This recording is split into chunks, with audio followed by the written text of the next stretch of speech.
ব্যৱস্থাপনাৰ অন্তৰ্গত মই এটা সাবজেক্ট আমাৰ চৰকাৰে লোৱাটো মই আহ্বান কৰিম, যিটো আছে মাংকি মেনেজ, বান্দৰৰ আক্ৰমণ। আজি হাতীয়ে মানুহ মাৰিলেও ফৰেষ্টৰ ফালৰ পৰা কিবা লাভ পায়, যিহেতু ডাইজেষ্টাৰ।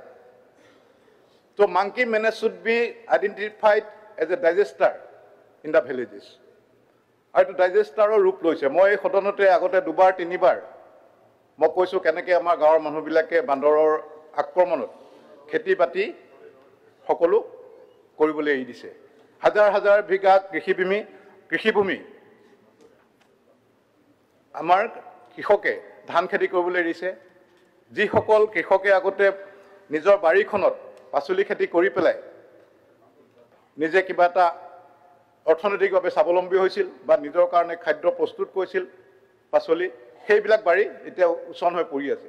ক'ৰবাত কেতিয়াবা গাঁওবিলাক গ'লে বাৰীখন সাধাৰণতে ঘূৰি গৈ কয় যে কেলৈ ইয়াত একো খেতি বাতি কেলৈ নাই, কয় যে বান্দৰৰ কাৰণে নাই। কাপোৰ ৰ'দত দিব নোৱাৰে, গোটেই ঘৰ আনহাইজেনিক কৰি পেলাব লাগে, কিয়নো টিং চিং মাৰি গোটেই ঘৰৰ ফুটা মাৰি থ'ব লাগে, নহ'লে ঘৰৰ ভিতৰৰ পৰা কেৰাহী বটোৱা লৈ যায়। সেইকাৰণে this should be identified as a menace and this should be included. The monkey problem should be included in the disaster management. যে বান্দৰৰ কাৰণে কিবাটো ব্যৱস্থা ল'ব লাগে, মই কওঁ কেনেকৈ লয় নাজানো।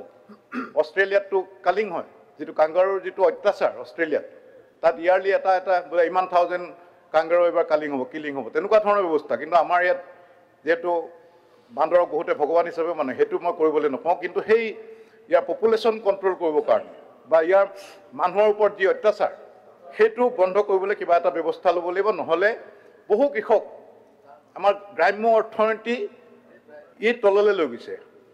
দুৰ্ভিক্ষ এটা সময়ত দুৰ্ভিক্ষৰ বহুত অঞ্চলত দুৰ্ভিক্ষ হৈ পৰিবগৈ। সেইকাৰণে এইটোত আমাৰ চৰকাৰে বহুত চিৰিয়াছলি, আগতে কেইবাবাৰো মই কৈছোঁ কিন্তু এতিয়ালৈকে একো ব্যৱস্থাপনা মই দেখা নাই, কিন্তু মই আশা ৰাখিম যে চৰকাৰে এইটোত এটা গুৰুত্ব সহকাৰে ল'ব, কিন্তু নহ'লে এটা ডাঙৰ সমস্যা আহি আছে। আৰু মাংকিবিলাকৰ আৰু এটা কথা হৈছে কি, তেওঁলোকে ছেমি নন ভেজ হ'বলৈ গৈ আছে। আগতে তেওঁলোকে কি ভুজি কয়, এইটো তৃণভোজী আছিল, শাক পাচলি খায়, কিন্তু মানুহৰ যেতিয়া খাদ্য সিহঁতি টেষ্ট ল'বলৈ পালে, মাংসৰ জোল থাকে, মাছৰ জোল থাকে, তেওঁলোকে দে আৰ ছেমি ভেজ মানে নন ভেজ। ক'ৰবাত পাৰ মৰা মই দেখিছোঁ তেনেকুৱা এইখিনি। আৰু তেওঁলোকক বহুতে কয় যে জংঘলত এৰি দিব লাগে, কিন্তু এওঁলোকে জংঘলত থাকিব নোৱাৰে, তেওঁলোকৰ ৱাইল্ড নেচাৰটো নাইকিয়া হ'ল। জংঘলত তেওঁলোকে গৈ পেলাই কেতিয়াও ছাৰ্ভাইভ কৰিব নোৱাৰে, যে বনৰীয়া খাদ্য খায়। এতিয়া বনৰটো বহুত বান্দৰ আছে, তেওঁলোকে দে আৰ ৱাইল্ডলি যিবিলাক তেওঁলোকে খাদ্য পায় সেইবিলাক খাই পেলাই জীয়াই থাকে। কিন্তু আমাৰ যি গাঁওবিলাকত যিবিলাক বান্দৰ হ'ল, সিহঁতি ৱাইল্ড নহয়, ছেমি ডমেষ্টিক বা ডমেষ্টিক বুলিয়ে ক'ব পাৰি। তেওঁলোকে ৱাইল্ডত কেতিয়াও ছাৰ্ভাইভ কৰিব নোৱাৰে। সেইকাৰণে সেই যিটো ব্যৱস্থা আছিল আগতে, যে গৈ পেলাই কোনোবা জংঘলত এৰি দিয়ে, সেই জংঘলত এৰিলে কিন্তু আকৌ ঘূৰি পেলাই আমাৰ গাঁৱলৈকে উভতি আহিব। সেইকাৰণে মই আমাৰ বাকী ডাইজেষ্টাৰ মেনেজমেণ্ট সুন্দৰকৈ সকলো হৈ আছে। কোনোবা ঘৰ ভাগিছে বানপানীত, তেওঁলোকে পইচা পাইছে।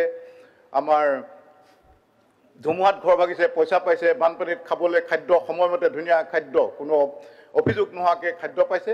কিন্তু এই বান্দৰৰ সমস্যাটো আমাৰ ডাইজেষ্টাৰ মেনেজমেণ্টত আনি তেওঁলোকে যিটো ক্ষতি কৰিছে, সেইটো এটা ডাইজেষ্টাৰ ধৰিবৰ কাৰণে মই অনুৰোধ জনাই মোৰ বক্তব্য সামৰিছোঁ।